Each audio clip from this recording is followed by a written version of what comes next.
Invest না করা হয় তাহলে এই প্রবৃদ্ধির হারটা কমে যাবে এবং কতটুকু কমে যাবে সেটা আমি বলতে পারছি না।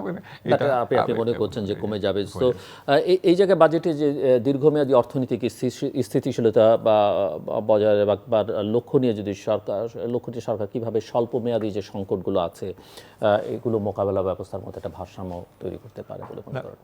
স্বল্প মেয়াদে হচ্ছে বাংলাদেশে যেটা আমি প্রথমে বলেছি যে export earning and remittance earning এই দুটা তো আমাদের মেইন স্টে ফর দি বাংলাদেশের ইকোনমির জন্য। আরএমজি থেকে যে রেভিনিউটা আসে ওটা স্থিতিশীল রাখতে হবে প্রথমত, এবং রেমিটেন্সেও যাতে কোনো ইম্প্যাক্ট না হয়। ওই দুটা তাহলে আমাদের ব্যালেন্স অফ পেমেন্টের প্রেশারটা পড়বে না। বাংলাদেশে এখনও debt to GDP ratio is quite low compare to many other countries. আমার এক্সটার্নাল ডেট এখনও বাড়েনি, কিন্তু এটা কেন নাম্বার করলে কতগুলো আপডেটেড হচ্ছে সেটা আমি জানি না। কিন্তু আমরা যে নাম্বারগুলো দেখতে পাচ্ছি এখন পর্যন্ত এটা quite moderate level of debt. কিন্তু এই ডেট সার্ভিসিং যখন ম্যাচিউর হবে, অনেক সময় আপনি এক্সটার্নাল ডেট নিয়েছেন with a grace period, 5 year grace period, 7 year grace period, যখন এই পেমেন্টগুলো ডিউ হবে সেক্ষেত্রে আমাদের কিন্তু খুব একটা you have to have a targeted approach there. আমরা জানি Sri Lanka default can be very costly for countries, এবং সেক্ষেত্রে বাংলাদেশ যাতে ওই পরিস্থিতি না যায় সেখানে বাজেটে যথেষ্ট মনোযোগ দিতে হবে। কারণ হলো যে আপনার প্রজেক্ট যেগুলো আপনি ইমপ্লিমেন্ট করছেন তার মাধ্যমে যদি আমরা বলি ইকোনমিক্সে মাল্টিপ্লায়ার এফেক্ট, ওই মাল্টিপ্লায়ার এফেক্টটা যদি না আসে 5 বছর বা 3 বছর পরে যদি এটা অন্য কোনো রকম, যখন পদ্মা ব্রিজ হচ্ছিল আমি কিছু ইকোনমিক অ্যানালাইসিস দেখেছিলাম যে এটা জিডিপিতে 1% জিডিপি বাড়িয়ে দেবে। ওইটা কিন্তু অ্যাসাম্পশনটা বেসড অন যে এটা অনেক ইকোনমিক অ্যাক্টিভিটিস ইনক্রিজড হবে, সেখানে সবার স্পেন্ডিং বেড়ে যাবে। ওই অ্যাসাম্পশনগুলো যদি ট্রু না হয় তাহলে দেখা যাবে যে you have a big bridge but it didn't lead to more economic activity and more GDP. তখনই আপনার ওই যে ঋণের যে ভারটা এটা ভারসাম্যটা আপনার নষ্ট হয়ে যাবে। সেক্ষেত্রে বাংলাদেশ মে ফেস সাম রিস্কস। আপনি জিডিপি বা প্রবৃদ্ধি নিয়ে কথা বলছিলেন যে আইএমএফ এর মতে উন্নয়নশীল এবং উদীয়মান এশীয় দেশগুলোর তুলনায় বাংলাদেশের প্রবৃদ্ধি হবে 5.5%, যাদের গড় অর্থনৈতিক প্রবৃদ্ধি হবে 5.30%। উন্নয়নশীল উদীয়মান এশীয় দেশগুলোর গড় প্রবৃদ্ধি হারের সঙ্গে আইএমএফ এর এই যে 2020 থেকে 24 অর্থ বছরের যে বাংলাদেশের অর্থনৈতিক প্রবৃদ্ধির হার কেমন হবে আপনি মনে করেন? বাংলাদেশ এখনও কিন্তু আমরা 2023-24 অর্থ বছরে Bangladesh is out performing its peers as per the numbers reported, as per the numbers we are seeing. Bangladesh's performance is quite impressive. I would say in the top 10% of the countries. কিন্তু আমার যেটা বারবার আমি যেটাকে যাচ্ছি এই নাম্বারটা because of extensive public investment, and public investment হচ্ছে থ্রু এক্সটেন্সিভ বড়োয়িং। সরকার বড় করছে, ডোমেস্টিকলি বড় করছে, ইন্টারন্যাশনালি বড় করছে। এই বড়োয়িংয়ের মাধ্যমে যদি ভবিষ্যতের অর্থনীতির প্রবৃত্তিটা বেড়ে যায়, ইকোনমিক অ্যাক্টিভিটি বেড়ে যায়, তাহলে কোনো চিন্তার কোনো কারণ নেই। কিন্তু যদি if they lead to white elephant projects, যে কি প্রজেক্টগুলোতে আপনার ইকোনমিক কোনো প্রবৃত্তির কোনো প্রভাব ফেলবে না, সেক্ষেত্রে কিন্তু একটা মারাত্মক সংখ্যাজনক একটা পরিস্থিতি হতে পারে। এখানে I want to be cautiously optimistic. I'm not fully optimistic, I'm cautiously optimistic. সেখানে যে কিছু প্রজেক্ট হয়তো আমরা ওভার স্পেন্ড করছি, অনেক প্রজেক্ট ফিজিবিলিটি ঠিকমতো হয়েছে কিনা, but it would lead to more economic outcome, ওইগুলোকে অবজেক্টিভলি অ্যাসেস করা হয়েছে কিনা। বিকজ একটা যে কোনো $multi-billion প্রজেক্ট করতে গেলে অনেক ধরনের ফিজিবিলিটি স্টাডি করতে হয়। আমি শিওর এখানেও সেই ফিজিবিলিটি স্টাডিগুলো করা হয়েছে, কিন্তু ওই অ্যাসাম্পশনগুলো কতটুকু রিয়েলিস্টিক সেটা দেখা দরকার।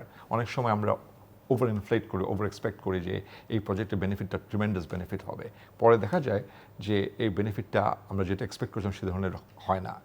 সেই কারণে কিন্তু একটা দেশের সংকটের চলে আসে। শ্রীলঙ্কার ক্ষেত্রে হয়েছে, আপনি জানেন শ্রীলঙ্কা অনেক ইনফ্রাস্ট্রাকচার প্রজেক্ট করেছে, কিছু project specially the port project that Sri Lanka did that became unviable, এবং that has been was a major driver in Sri Lanka's crisis. So এই চলতি অর্থ বছরে বাংলাদেশের মুদ্রাস্ফীতির জন্য আন্তর্জাতিক সংগঠনগুলোর আইএমএফ এর মতো তাদের পূর্বাভাস কি, এবং এটি সরকারের লক্ষ্যমাত্রার মুদ্রাস্ফীতির হারের সঙ্গে কিভাবে তুলনা করা যায়? মুদ্রাস্ফীতি it's a global phenomena right now. বিশ্বের সব জায়গাতে একটা মুদ্রাস্ফীতির চাপ আসছে। তা সেখানে যেটা হয়েছে, মার্কিন যুক্তরাষ্ট্র তাদের যেটা ফেডারেল রিজার্ভ বোর্ডের যে ইন্টারেস্ট রেট, তারা the most drastically over the last year তারা from near 0% to about almost 4% নিয়ে এসছে। This is the fastest increase in rates. যখন ইউএস যখন তারা রেট ইনক্রিজ করে, it affects all the other countries, কারণ other central banks also follow their suit. কারণ হলো যে এখন যদি ইউএস ইন্টারেস্ট রেট রেজ করে আর বাংলাদেশ যদি না করে, তাহলে দেখা যাবে যে ক্যাপিটাল আউটফ্লো হবে, কারণ money always changes higher return. তো এক্ষেত্রে যেটা হবে, that would also negatively impact economic growth. আপনি যখন টাইটার মনিটারি পলিসি যখন করা হয়, যখন মনিটারি পলিসি খুব টাইট এবং খুব রেস্ট্রিকটিভ হয়ে যায়, tight monetary policy means higher interest rates, তাহলে you have to fight inflation and you have to also keep an eye on the economic growth. এখন যেটা গ্লোবালি যেটা চ্যালেঞ্জ অ্যাক্রস দ্য বোর্ড, সব দেশে এই চ্যালেঞ্জটা দেখছে, তিনটা অবজেক্টিভ তাদের ফেস করছে। একটা হলো they have to bring inflation down, মুদ্রাস্ফীতিকে কমিয়ে আনতে হবে। তৃতীয়ত হলো প্রবৃদ্ধির হারকে বাড়াতে হবে, প্রবৃদ্ধির হার কমে যাচ্ছে সব জায়গায়, এটা কীভাবে আবার চাঙ্গা করা যায়। আর তৃতীয়ত হলো ফাইন্যান্সিয়াল স্টেবিলিটি রাখতে হবে। ফাইন্যান্সিয়াল সেক্টর যখন ইন্টারেস্ট রেট বেড়ে যায়, আপনি নিশ্চয়ই শুনেছেন যুক্তরাষ্ট্রের বেশ কয়েকটি ব্যাংক ফেল করেছে ফ্রম মার্চ অনওয়ার্ড। এই ব্যাংক ফেলিয়ারগুলো মূল কারণ হচ্ছে এই যে ইন্টারেস্ট রেট ইনক্রিজগুলো ব্যাংকের ব্যালেন্স শিটগুলোকে নেগেটিভভাবে এফেক্ট করেছে। সেই কারণে এই তিনটে গোলের মধ্যে বেশিরভাগ দেশই খুব সম্ভবত একটা গোলকে তারা অ্যাচিভ করতে পারবে। সেই গোলটা হলো they will bring down inflation. আজকেও নিউ ইয়র্ক টাইমসে একটা বড় আর্টিকেল আছে যে এটা সফট ল্যান্ডিং হবে কিন্তু ইউএস ইকোনমিতে, এটা বড় কোয়েশ্চেন। কিন্তু তারা এতভাবে রেট ইনক্রিজ করেছে to bring down inflation. Some economists are saying that it will lead to a crash, a major hard landing.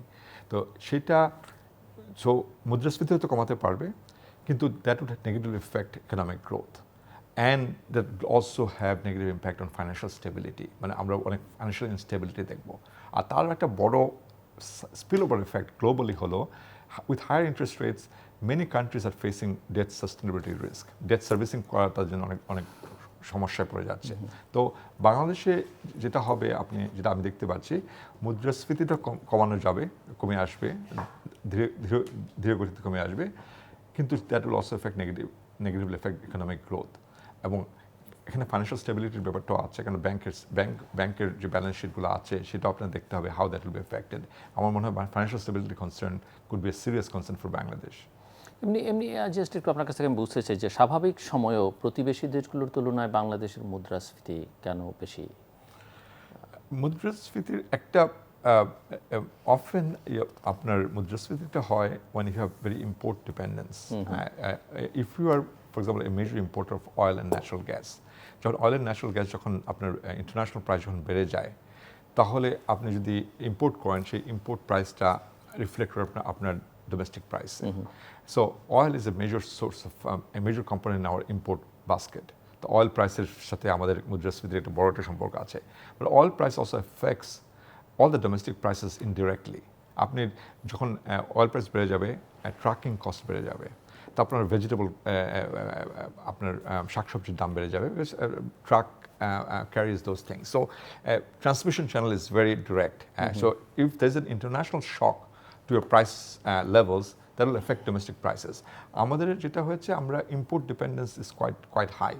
Bangladesh economy is quite import dependent. যদি আমরা rice import করছি না, food grains import করা হয় না অতটা, কিন্তু energy import is very very high.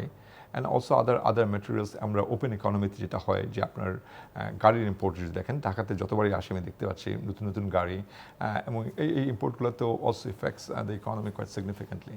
So সুদের হার ক্রমান্বয়ে বৃদ্ধি এবং মুদ্রার যে অবমূল্যায়ন, এটা কিভাবে আপনি মনে করেন যে মুদ্রাস্ফীতি বা মোকাবেলা বা বাংলাদেশের অর্থনীতিকে স্থিতিশীল করবার জন্য সহায়তা করতে পারে, আদৌ করতে পারে কিনা? না, আমাদের যেটা স্কুল অফ থট যেটা, যে you may have to live with some little bit higher inflation than you are comfortable with. যদি ইউএসএ যেটা এখন বলছে, যে ইউএসএতে সবাই বলছে 2% ইনফ্লেশন টার্গেট ইজ আনরিয়ালিস্টিক। 4% ইনফ্লেশনেও কিন্তু কোনো সমস্যা হবে না ইউএসএতে, so long it's not an accelerating inflation, যে প্রতি মাসে বেড়ে যাচ্ছে। যদি 4% স্টেডি থাকে, এটা কোনো সমস্যা হবে না। কিন্তু ইনফ্লেশনের সাথে যে ট্রেড অফটা আমি বলেছি, যে in order to bring down inflation, don't kill economic growth. এটা মনে রাখতে হবে আমাদের এখানেও। আমাদের আর ইনফ্লেশনটা কমানোর জন্য অলসো ইম্পোর্টের ক্ষেত্রে একটু নজর দেওয়া যেতে পারে, যে কোন ইম্পোর্টগুলো কন্ট্রিবিউট টু ইনফ্লেশনারি প্রেশার, সেখানে যদি আপনি ইম্পোর্টকে ডিসকারেজ করেন, তাহলে হয়তো আপনার ইনফ্লেশন কমে আসতে পারে। কিন্তু কি এমফেসিস হওয়া দরকার এখানে বাংলাদেশে long term economic growth, not short term আজ বছরে বা আগামী বছর কী হবে, যে 5 বছর পরে বা 10 বছরের টার্মে আমাদের কী ধরনের ইকোনমিক গ্রোথ আসবে and what will be the drivers of the economic growth. এখানে আমি শুধু একটা কথা বলবো যে আমরা ইকোনমিস্টরা 3টা ফ্যাক্টরের দিকে তাকিয়ে দেখি যে গ্রোথ কি কোথা থেকে আসে।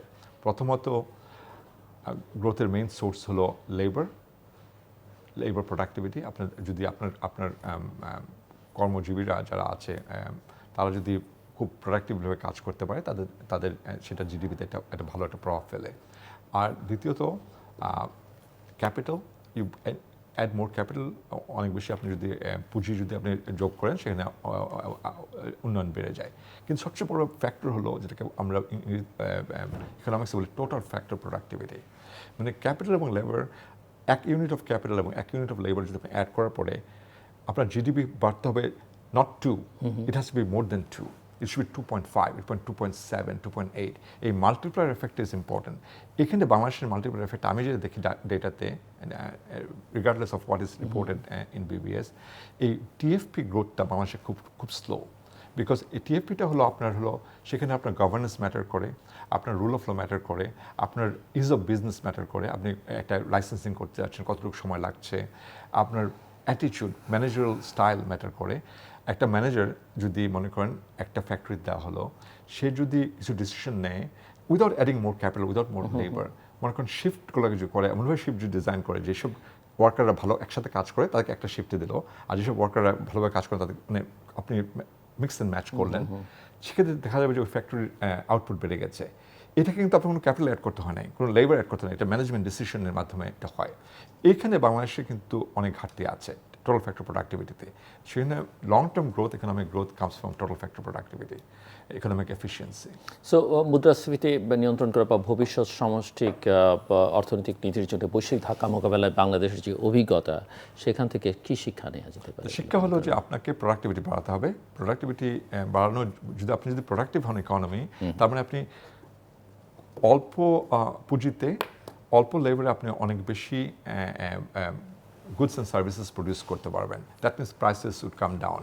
এখানে সাপ্লাই সাইড প্রেশার যেটা আছে, যে গ্লোবালি একটা সাপ্লাই সাইড প্রেশার ছিল কোভিড থেকে শুরু করে, এখনও পর্যন্ত আমরা কাটিয়ে উঠতে পারিনি। যেটা হচ্ছে গ্লোবাল মুদ্রাস্ফীতির কারণটা হলো এই সময়টায় যে কোভিডের সময় ডিমান্ড সাইডটা কমপ্লিটলি শাটডাউন হয়েছিল, সাপ্লাই সাইডও শাটডাউন হয়েছিল, কিন্তু রিওপেনিংয়ের সময় ডিমান্ডটা কুইকলি কেম ব্যাক। যেই মুহূর্তে আপনাকে বলা হলো আপনি বাইরে যেতে পারেন, ইউ স্টার্টেড বাইং থিংস, কিন্তু সাপ্লাই সাইডে কিন্তু সময় লেগেছে। ফ্যাক্টরি ইঞ্জিনগুলো আবার শুরু করতে চায়নাতে, এবং দেখা গেছে যে যেহেতু demand picked up very quickly কিন্তু supply didn't pick up, prices went up significantly. এই প্রেশারটা আমরা এখনও ফিল করছি গ্লোবালি। তার মধ্যে একটা জিওপলিটিক্যাল ইস্যুটাতে এই যে ডিসরাপশন হয়েছে ইউএস চায়না রিলেশনশিপে, এবং এই যে একটা বেসিক্যালি আনরাভেলিং অর ডিকাপলিং যেটা হচ্ছে, সেটাও এফেক্ট করছে। তো ওভারঅল এই যে লং টার্ম ট্রেন্ড, আমরা কিন্তু অনেক বছর পৃথিবীতে কোনো মুদ্রাস্ফীতি ছিল না, মুদ্রাস্ফীতির হার ছিল খুব কম। তখন সব হচ্ছে হোয়াট ইজ ইনফ্লেশন। এখন হঠাৎ করে ইনফ্লেশন এসছে, ইনফ্লেশনটা খুব তাড়াতাড়ি চলে যাবে না, it will stay here for some time until we see the supply side improvements. এমনিতে ডক্টর হামিদ রশিদ, আপনি জানেন যে বাংলাদেশ এই মুহূর্তে ডলারের চরম সংকটের মধ্যে আছে, এবং এই পরিস্থিতি সরাসরি উচ্চ আমদানি ব্যয়ের সাথে জড়িত আমরা জানি, এবং দেশে এই ডলার সংকটের আর কি কি কারণ আছে বলে আপনি মনে করেন, এবং এটি উচ্চ আমদানি ব্যয়ের সঙ্গে কীভাবে আসলে যুক্ত?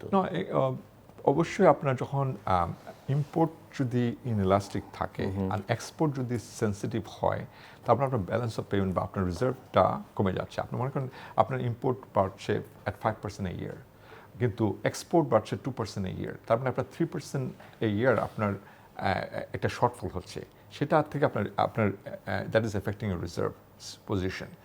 সেক্ষেত্রে আমাদের ইম্পোর্ট অ্যান্ড এক্সপোর্ট ম্যানেজমেন্টটা দরকার। আমি যেটা আগে বলেছি যে to discourage some of the imports will be very critical. আরেকটা ব্যাপার আছে যেটা আমি we don't have much evidence, but from many sources we can see it. It's not reported, it's an illicit flow. When money leaves the country, and that affects your reserve as well, because commercial bankগুলো বা other money exchange agencies, তারা যখন dollar কিনছে commercial bank থেকে বা central bank থেকে, এবং মার্কেটে আপনি বিদেশে যাচ্ছেন, আপনাকে ডলার বিক্রি করছে, সেই ডলারের চাহিদাটা ইজ আনঅফিশিয়াল চাহিদা। এটা দেশের বাড়ি চলে যাচ্ছে কিনা সেটাও দেখার দরকার আছে, কেননা এই যে বড় একটা শক এসছে, এটা not fully explain by the trade balances, is also probable, it's likely that there's also some outflow of dollar through the outside the normal channel. So আপনি যেহেতু রিজার্ভের কথা বলছিলেন, আমরা বাংলাদেশের কেন্দ্রীয় ব্যাংকের তথ্য অনুযায়ী গত এক বছরের রিজার্ভ প্রায় $13 বিলিয়ন মতো বা তার চেয়ে তো বেশি খানিকটা কমেছে। সো এই যে উল্লেখযোগ্য একটা হ্রাস হঠাৎ করে এক বছরের মধ্যে, যেখানে বছরের পর বছর ধরে রিজার্ভ বাড়ছিল এবং রিজার্ভের কোনো ব্যবহারও হচ্ছিল না, সো বাংলাদেশের অর্থনীতি আসলে কী ধরনের প্রভাব ফেলছে বা ফেলবে বলে মনে করেন? রিজার্ভ আপনাকে direct, reserve is the when you look at the reserve number, it is not the cause of what you would see in the future. It is the consequence of what happened in the past. তো আমার যেটা হয়েছে, import এক্সপোর্টের ইমব্যালেন্সটা বেড়ে গেছে, that's one factor, but that's not the only factor, যেটা আমি আগে বলেছি। আর ইম্পোর্টটা বেড়ে গেছে, ইম্পোর্ট বিলটা বেড়ে গেছে, that is also not totally because আমরা অনেক বেশি ইম্পোর্ট করছি। Global prices have also gone up, যেটা আপনি just after the Ukraine war oil price shot up, it came down. আমাদের কিন্তু ডোমেস্টিক প্রাইসে দ্য অয়েল প্রাইস ওইভাবে কমে আসেনি, গ্লোবালি কিন্তু অয়েল প্রাইস অনেক কমে আসছে, it is below the pre Ukraine war level. So part of the problem challenges is global, but part of the challenges is local or domestic. সেখানে আপনি যেটা হচ্ছে কিছু ইম্পোর্টকে যদি ম্যানেজ করা যেত আর এক্সপোর্ট বুস্ট করার জন্য যদি আপনি যদি ওইভাবে স্টেপ নিতে পারতেন, তাহলে হয়তো রিজার্ভটা এইভাবে কমে আসতো না। এবং আরেকটা হলো ইলিসিট, যখন whenever there is a demand for dollar, especially for dollar, cash dollar, which is not related to trade, related to investment, সেখানে বোধহয় ব্যবস্থা নেওয়া যেতে পারে। আমি জানি না এক্সাক্ট কোন পলিসি আছে, that should be more regulated, so people should not be able to buy dollar just like that. Money exchanges আর এভরিওয়ার, আই থিঙ্ক অনেকেই যে কোনো সময় ডলার কিনতে পারছে, এটা হয়তো আরও রেগুলেট করা যেতে পারে, এবং সেটাও রিজার্ভে চাপ ফেলছে।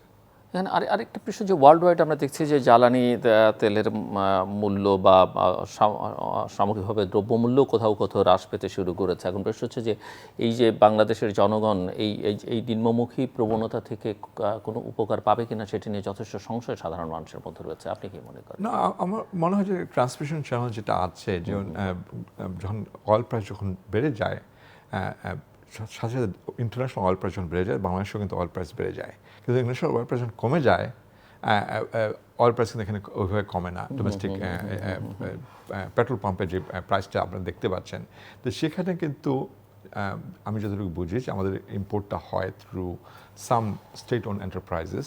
ওরা হয়তো they care more about profitability, meaning that আপনি যখন oil price কমে যাচ্ছে, without lowering the price, they feel that they can report more profit because international price কমে গেছে, but they are able to charge the domestic users higher price. এই প্রফিটটার বেনিফিটটা কি?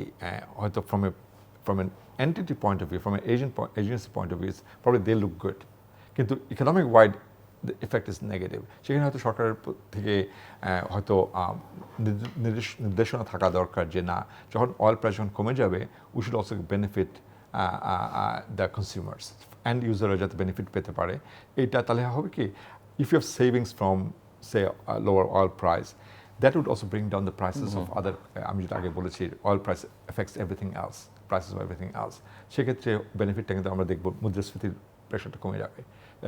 এখন আপনাকে ডিসাইড করতে হবে, যখন আমাদের যে অয়েল ইম্পোর্টিং এন্টিটি যারা আছে, তারা যখন প্রফিটেবল হয়, this profit helps the budget, টাকাটা সরকারের কাছে চলে যায়, কিন্তু the price is paid by the consumers.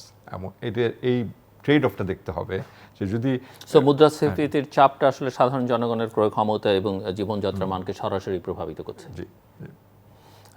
So এই মুদ্রাস্ফীতি মোকাবেলা এবং বাংলাদেশের দ্রব্যমূল্য বৃদ্ধির পেছনে অনেক অসৎ কর্মকাণ্ড, অসৎ চক্রের কথা আমরা শুনি। প্রতিরোধে করবার জন্য এগুলো কার্যকর অর্থনৈতিক নীতিমালা বা নিয়ন্ত্রক ব্যবস্থা কিভাবে কার্যকর করা যেতে পারে? এখন হলো যে কোনো শর্টকাট বা কোনো পারফেক্ট সলিউশন আপনি পাবেন না। যখন যদি সিস্টেমে যদি অনেক ধরনের ম্যাল ফাংশনিং, অনেক ধরনের করাপশন বা ব্যাড প্র্যাকটিসেস যদি প্রিভ্যালেন্ট হয়ে যায়,